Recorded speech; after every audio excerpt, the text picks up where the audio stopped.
Good morning, good afternoon, or good evening, ladies and gentlemen around the world, wrestling fans around the world right now, unless, of course, you live in Japan, because Godzilla just ate you. It is time once again for Revolution's Honor with your host, the DRUG here. And, of course, I cannot do this alone. As many of you know, last week, he's not a ghost anymore. He is now the ninja known as Test.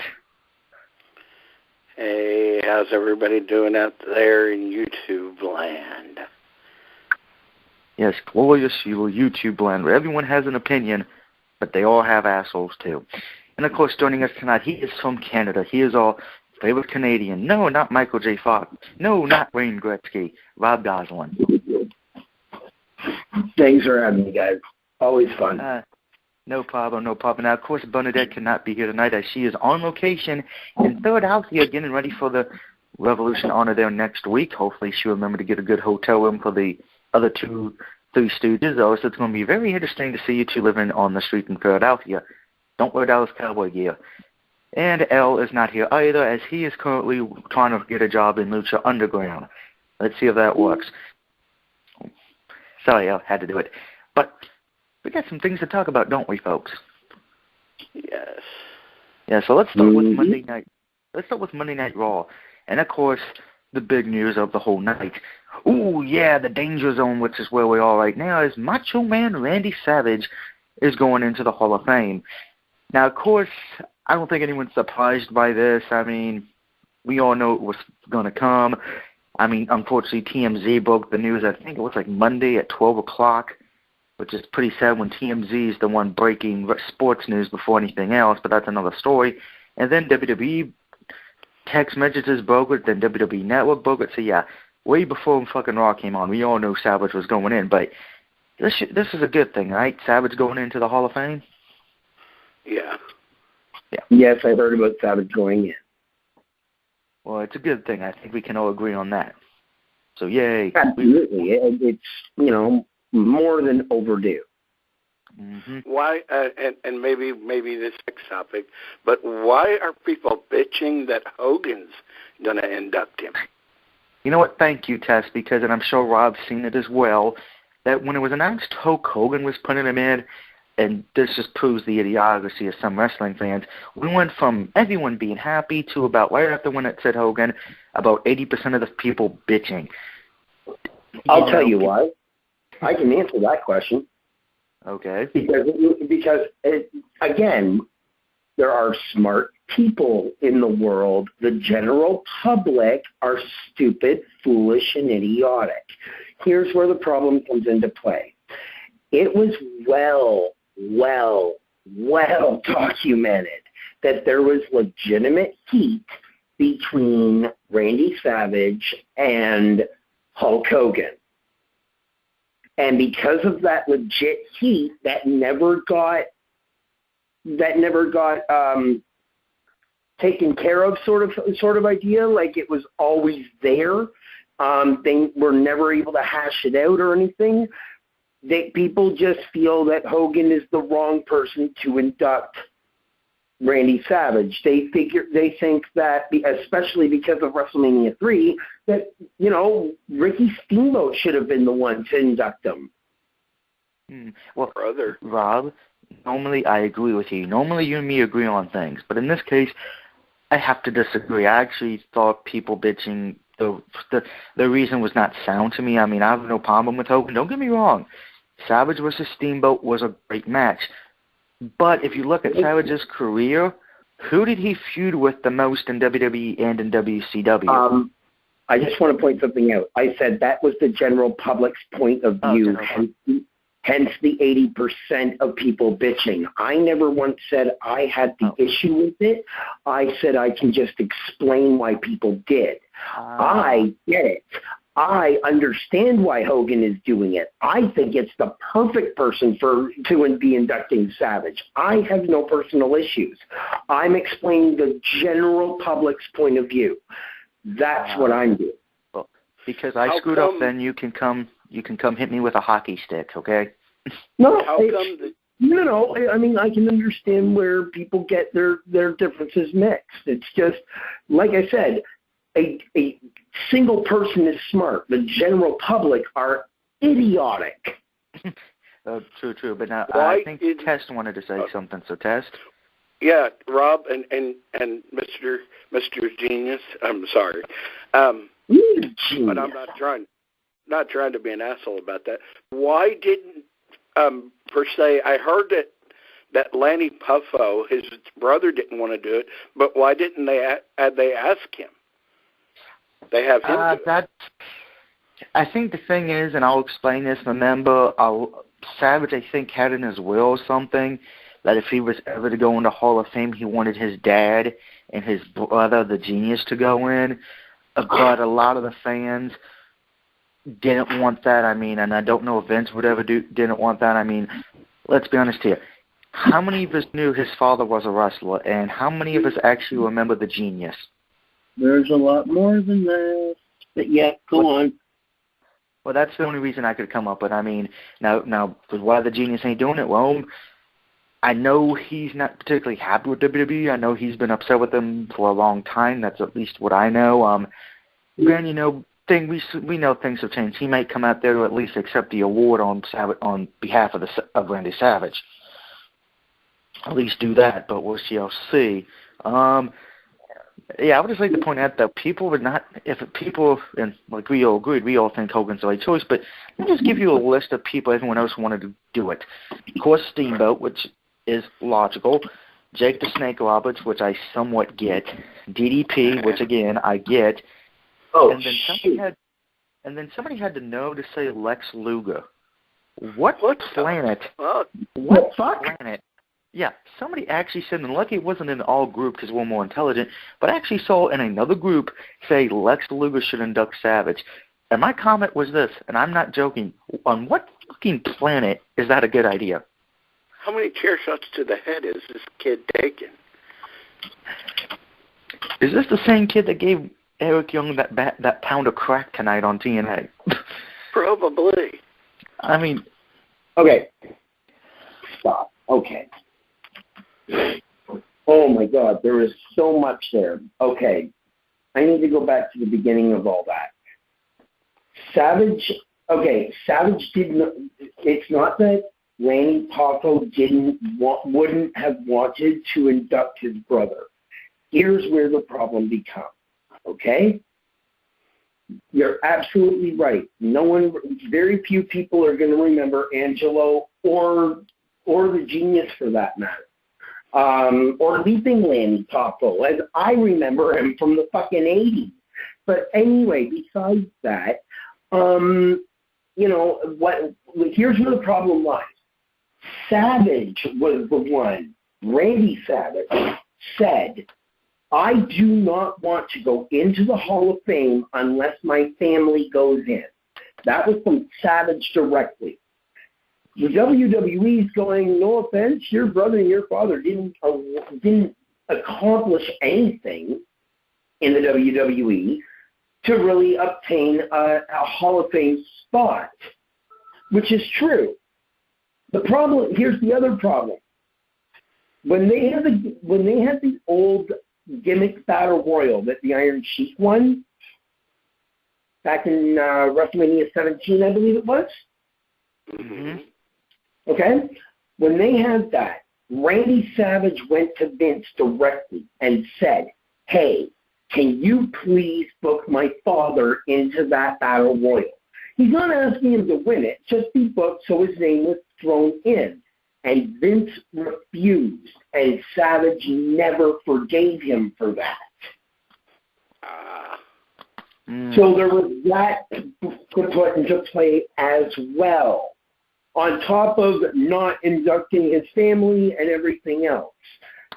So now that Randy's gone, unfortunately, the families kind of went, look, the fans are screaming for him to go in. For us not to allow him to go in just because we understand his wishes is a real shame on the fans. We can't do this to the fans any longer than we already have. So we're going to say here, we will allow you to put him into the Hall of Fame. Don't ask us to be there because you won't like what we have to say anyway. Okay. And that came from Lanny Poffo directly. You can put him in, but don't invite me, because if you invite me, you will not like what I have to say at that speech. Oh my. So that's why Lanny is not putting him in, by the way, Okay. nor his father or anybody else. That's why they're getting Hogan. I did not know that. Yeah, there's a lot to that people don't know. There's a little scoop for you. I know this will only hit so many viewers, but but for those select viewers that want to do their little bit of research, there's a little bit of homework for you. That's why it took so long for Randy to go in, and that's why they were having such a problem with it. Wait a minute. Wrestling fans do homework? What planet are you from? The planet that does the fucking research on what's really going on, so we can educate the general public out there, because y'all don't know shit. Well, I know, but humor. And company excluded on that. By the way, I'm not talking about the RWF media nor its group members. I'm talking as the general public, as a 7 billion population of the planet Earth. I'm talking the general public will not educate themselves and will not know this info. So I'm just bringing out some info for all of those wondering about Savage. That's my bit about Savage. I have no issues with Hogan going in, with Hogan bringing him in. As long as he's going in, who gives a fuck? Mute your television, or mute the fucking, mute the television while you're watching the DVD for the Hall of Fame. Really, it's only a few minutes. You can mute your televisions for a bit. Fuck off. Right. Give me a fucking break. I don't think that Hogan won't do it justice. Do not think for a second that Hogan won't give him his fair share.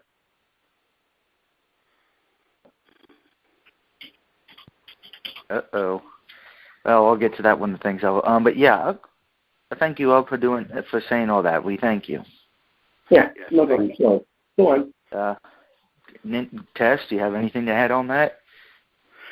No, not really. but that clarifies a lot for me what both of you said. And like I said, I don't personally have a problem with Hogan interviewing at all. But see, I thought that squashed their heat when he came to WCW, but I guess not. But that's another story. Yeah, another story for another time. Now, of course, staying with Monday Night Raw. The end of Monday Night Raw was interesting as Seth Rollins got put over big time. And Brock Lesnar sold the fuck out of that curb stomp. Mm-hmm. I mean, of course, we all saw it. Lesnar sold that shit. That's actually interesting, and I'll be the first to tell you, I'm not a Lesnar fan. But You know what the saddle thing is? Lesnar sold that better than John Cena. He did. And I know all the Cena are going to be like, oh, Doug, no, I'm honest. Lesnar sold that more believable to me than Cena did on that night. And one, thinking about it, we talked about the firings supposedly last week.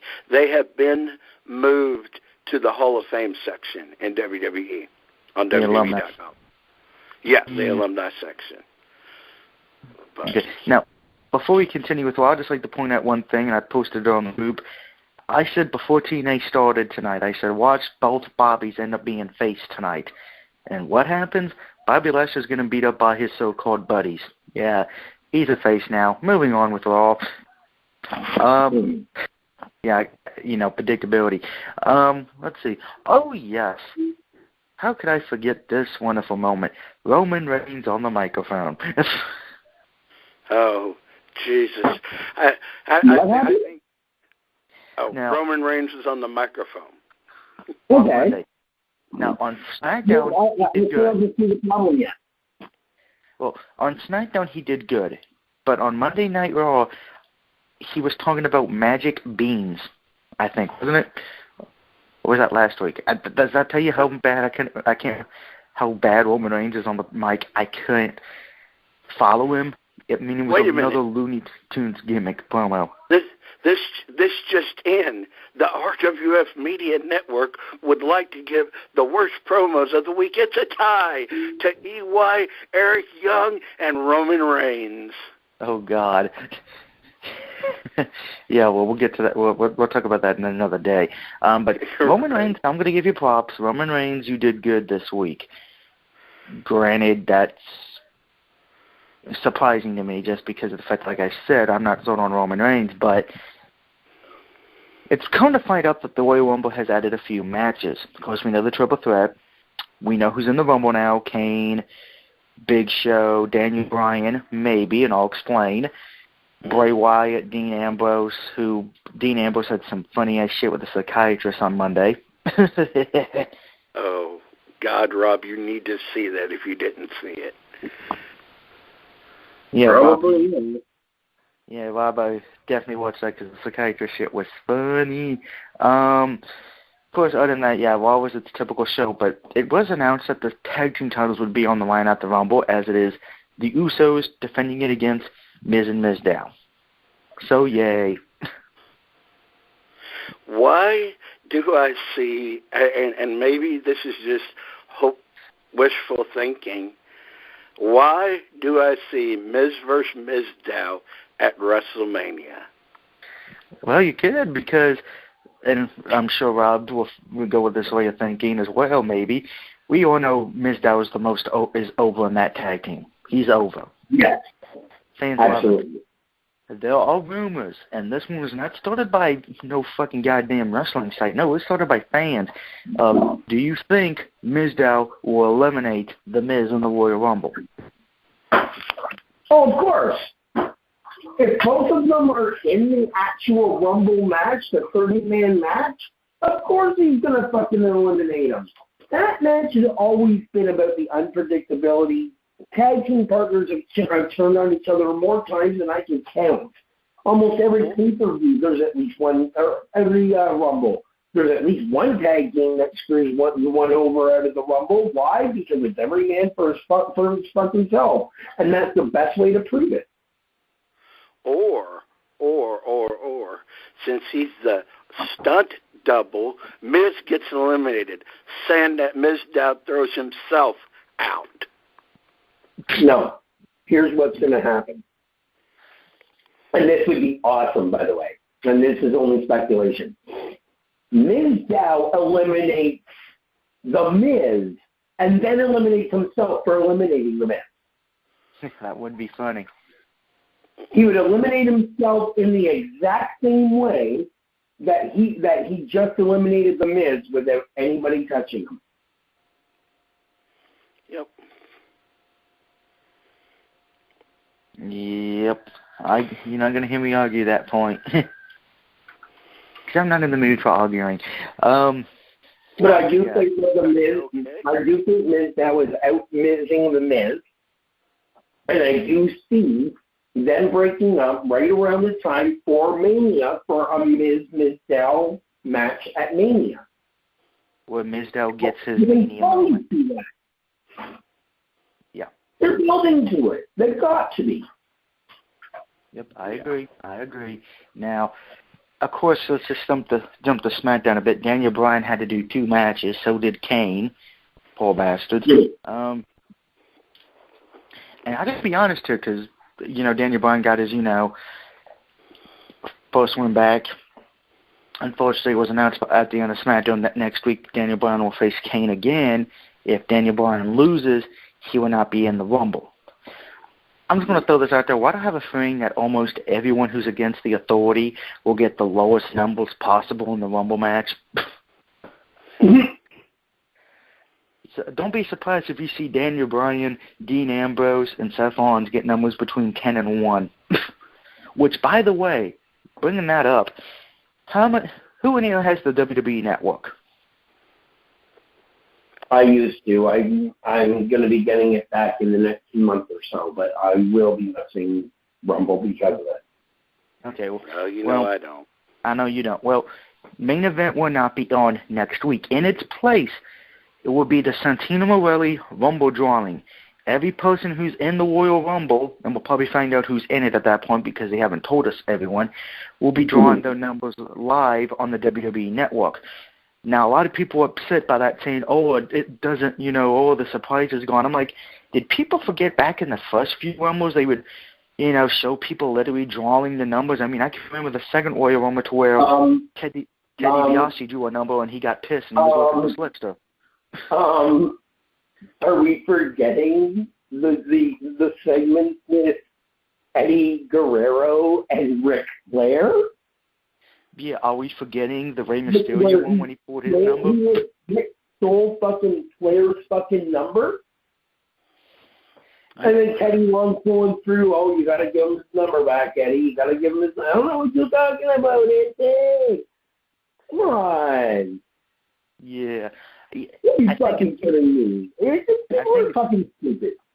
Yeah, it shows the stupidity. And if you're not going to, it's not, hell, remember when Rey Mysterio drew his number and he got number 1 and he said, Eddie, come on, Eddie.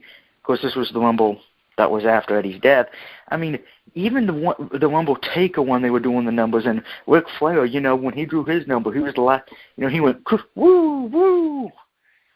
That's right. With all the women. So, this is not new. Okay, we have seen them draw numbers before. Why fans are getting pissed, I don't know. I mean, okay, yeah, we're going to see everyone draw their number. You know what, though? At the same token, that's a good thing because you know what? That means, A, you can actually make a pick a little bit more easier because you know where they're going to be coming in at.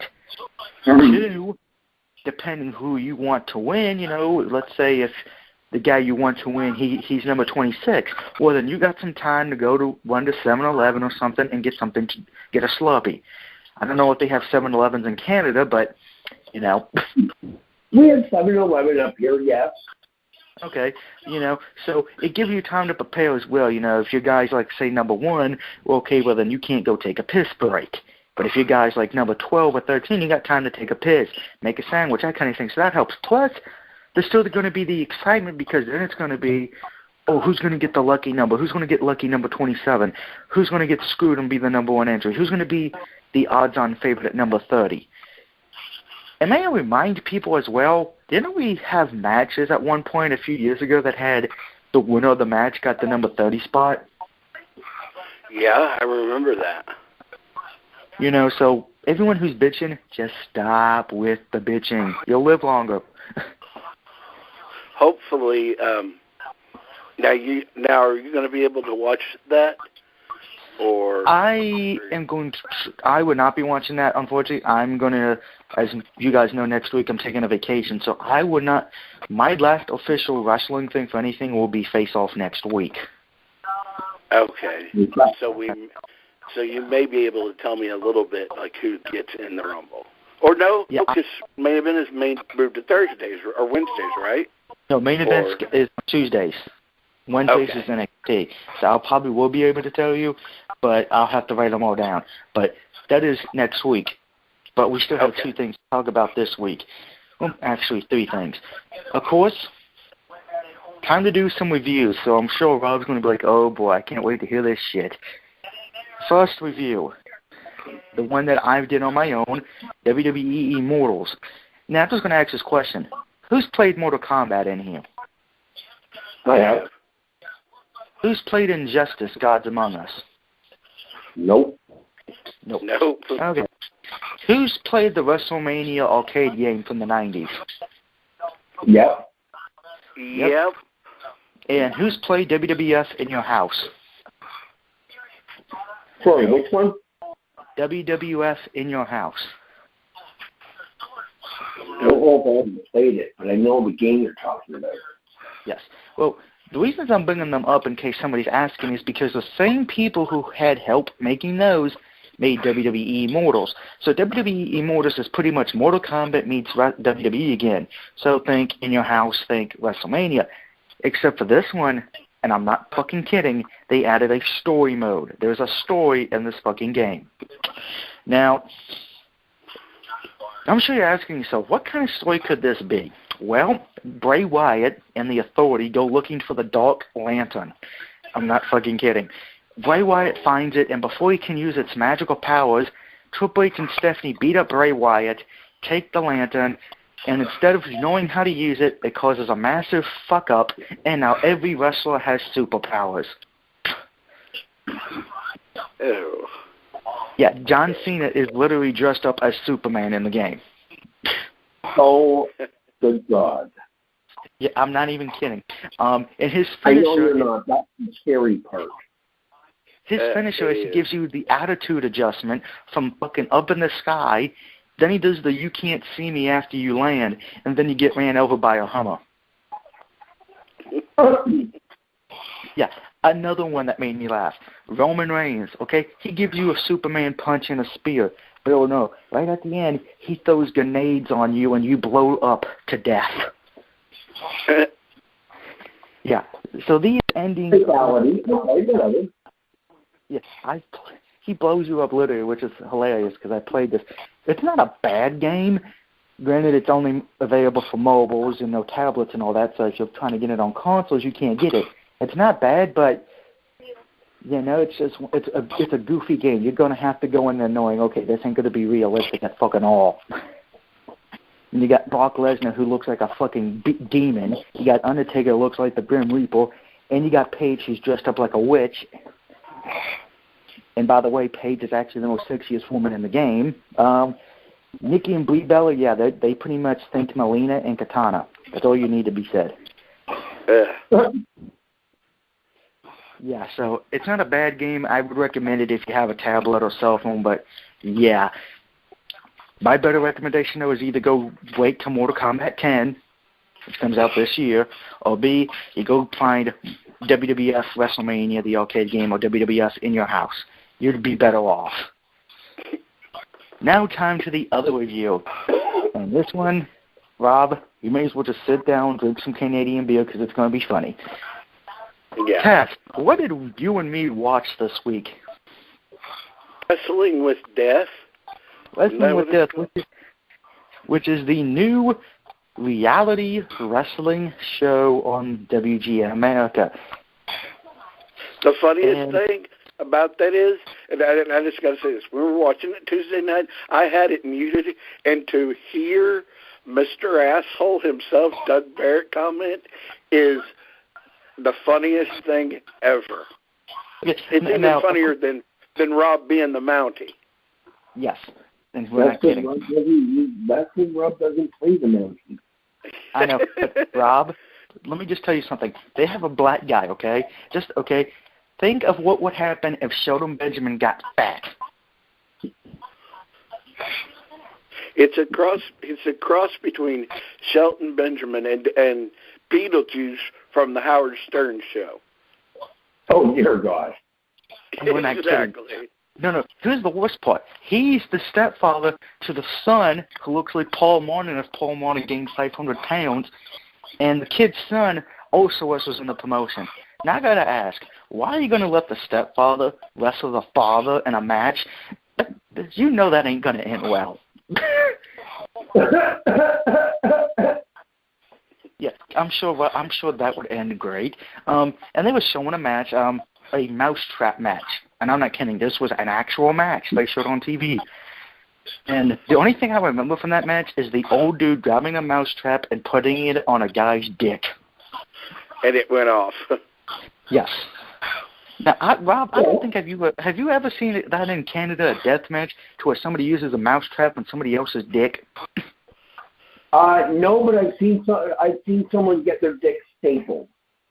Yeah, I've got to ask the question: which one's someone's worse? Well, we haven't had a mousetrap match to my knowledge. Although now that you've brought that up, don't think that I will not be bringing that to Death Cage, because that sounds interesting. So don't think that I'm just going to mark that in a little back end of the grade.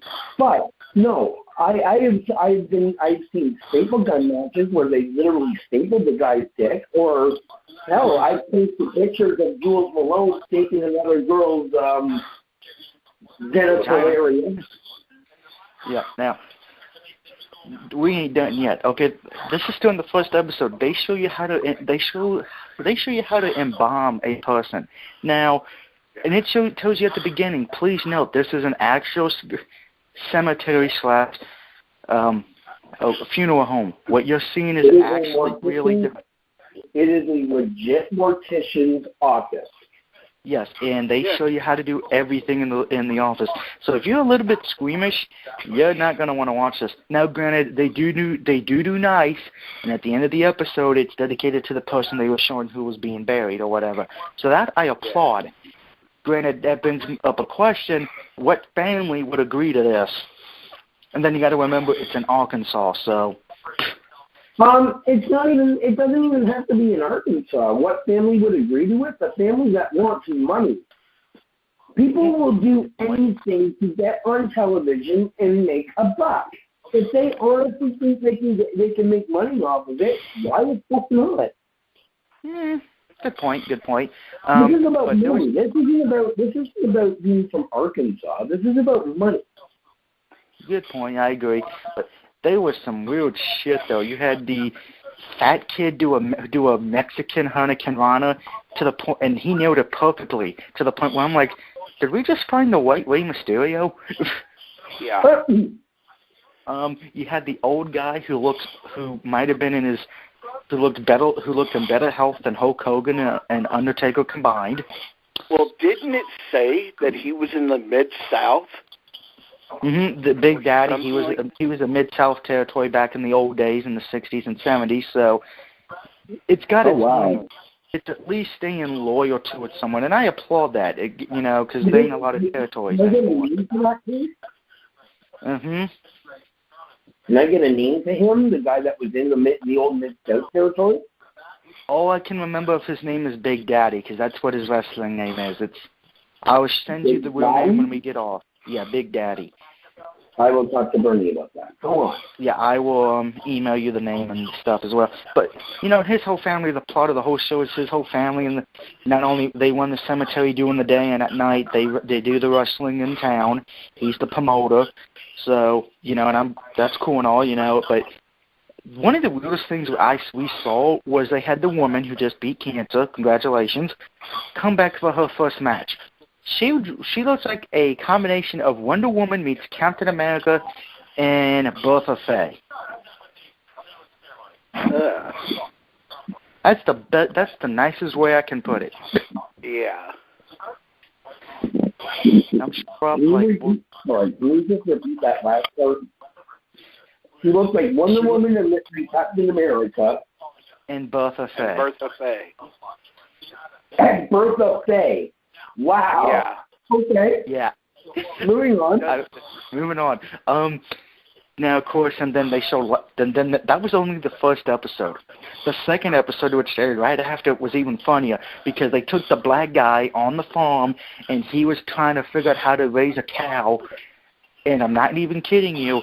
I believe he said what cow he wanted to pick out. He wanted to pick the white cow because it'd be the first time he could kill a cracker and get away with it. Yes, he said that. I'm done. Wow. Yeah, that shows you something. Of course, he was scared of the cow. He was scared of the cow. Every time the cow came after him, he ran. I loved it when the husband and wife two are fighting each other, and it looks legit because she's sitting there freaking chopping him in the chest, and he has said, "Oh my God, why are you doing this?" Look on my face. Yeah, he's like, I was the one who told her she should get in the ring and practice. Boy, that was a bad idea. Yeah, and then and the champion of the promotion, which is the father of the little boy, he couldn't wrestle that night because he had a concussion. But then they showed next week's highlights. The promoter, Big Daddy, says, I don't like mixing wrestling with my business. We will never do a casket match. Well, the two dumb idiots say, this coming up weekend on our show, it's going to be a casket match. And you see the white guy just give him the stare of death like, I'm going to fucking kill you. The guy that looks like Shelton Benjamin and Beetlejuice, mind you, even though he's in the mortician business too, he's scared to death of bodies. Yeah. And he's I'm going to show you. Bodies? Yes. Now, yeah. Rob, here's the thing. There's one thing we're not telling you. Well, you work in a funeral home and be scared of dead bodies. Yeah, I know. But, Rob, there's one more thing we haven't told you yet.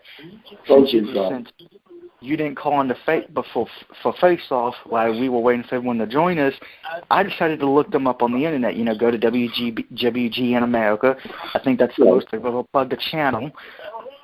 There on the website, you can download and print out wrestling cards for Wrestling with Death. Yeah. And some of them have the weirdest fucking things I've ever seen in my life. Well, wait a minute. Hold on. But you're not a hardcore fan. Yeah, I know. So, I mean, that does change things.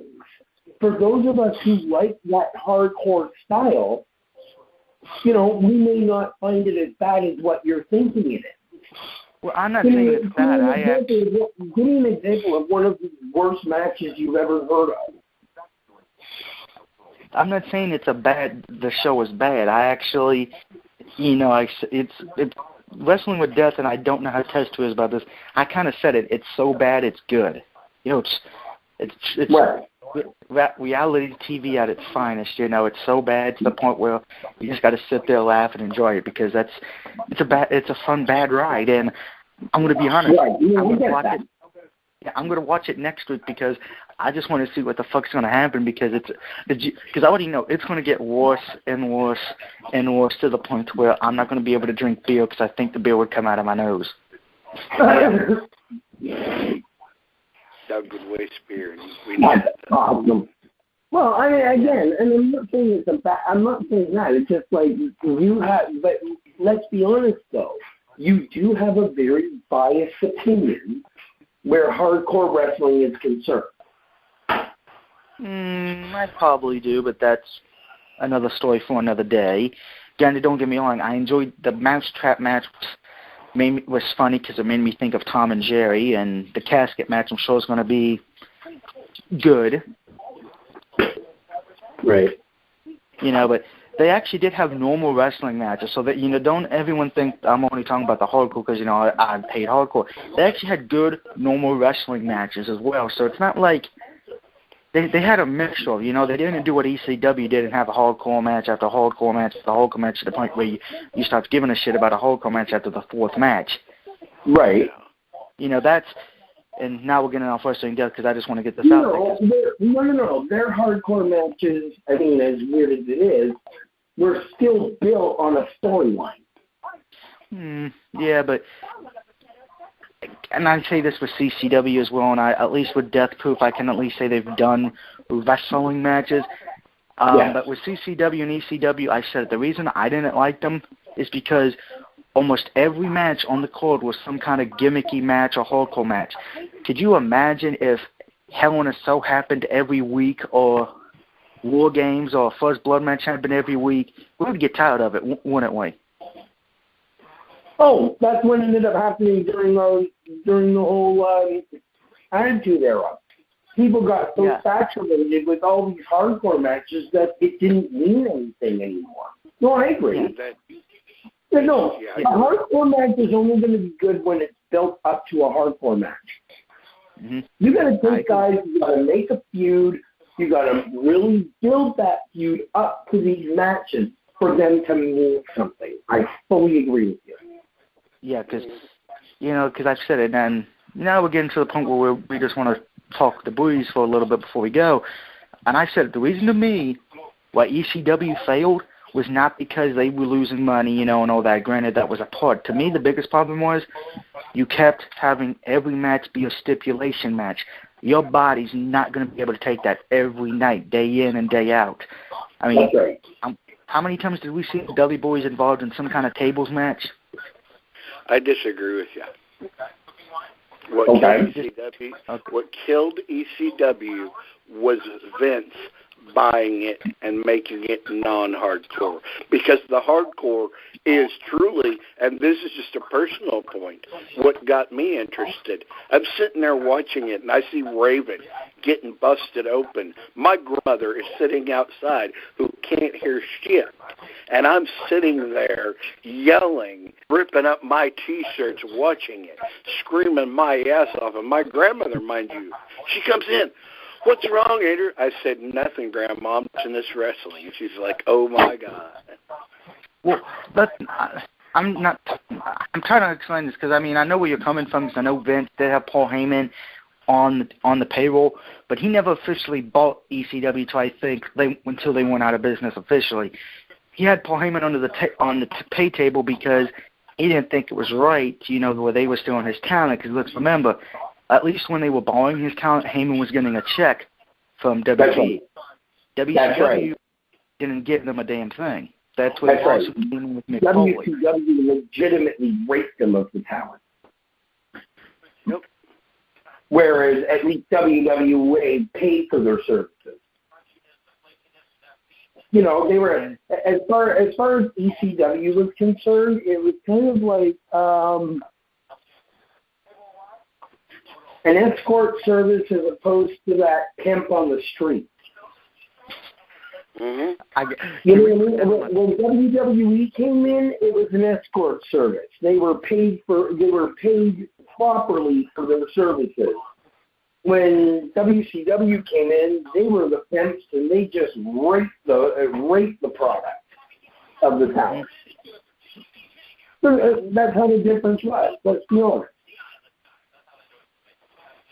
Yeah, and the best example I can give of that, remember when all the cruiserweights started going to ECW when they were first coming up with the luchadors? Yep. ECW said, they did that. What does WCW do when they sign them off? We are the only promotion that will give you cruiserweights because we were the ones to discover them. Well, of course they're going to say that. They're not going to,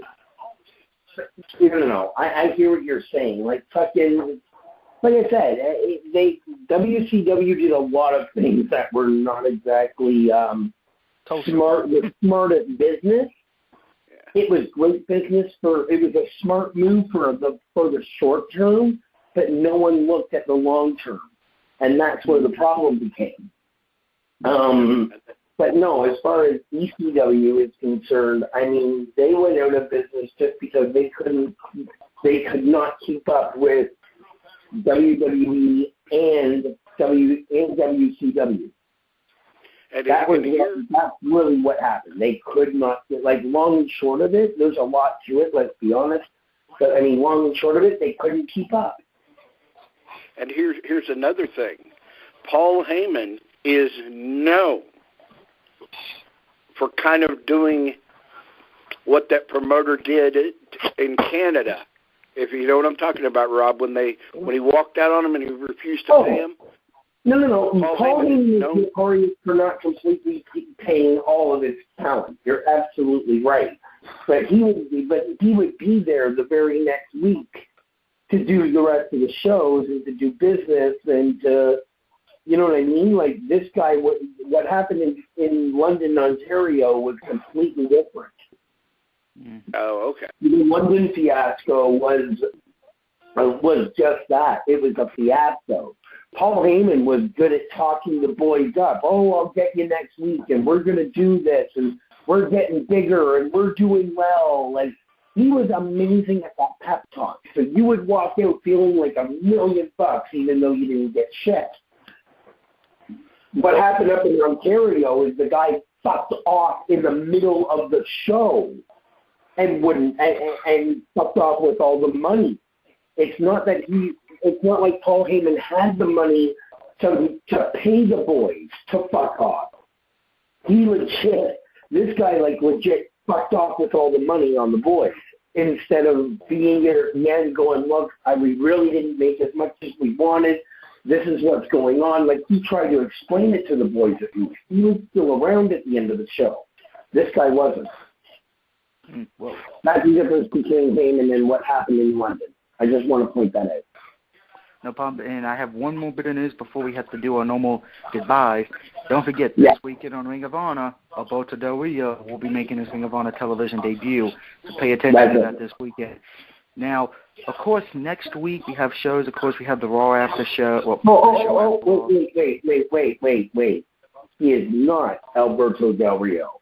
He is Alberto the Patron. I can't pronounce his new name, okay? I'm just letting everyone know it's Alberto Del Patron, which I'm not even sure I'm properly pronouncing it. I'm sure L is killing himself laughing, listening to me trying to say this, but it is something close to that. It is El Patron. It is not Del Rio. Nope. Del Rio was a WWE copyright. Yeah, I know, but he's still above Del Rio in the game, so bite me. Kidding, of course. Now, of course, next week we, of course, have the Raw after show. We have Face Off on Tuesday, which is still doing the Cruiserweight tournament. Now, of course, Rob, who do you have on your show next week? Sure. I can actually announce this. Next week, we have Will White, Bill Black, or Danny Orlando. It depends on how you know the guy. He kind of has a couple of different gimmicks. But we did a show with him before that just didn't quite work out. So we're redoing the show and doing it properly and making sure it gets out there this time. But, he's a guy that has, he's a lot like that. He's kind of like that Dean Ambrose, Brian Pillman, loose cannon style gimmick.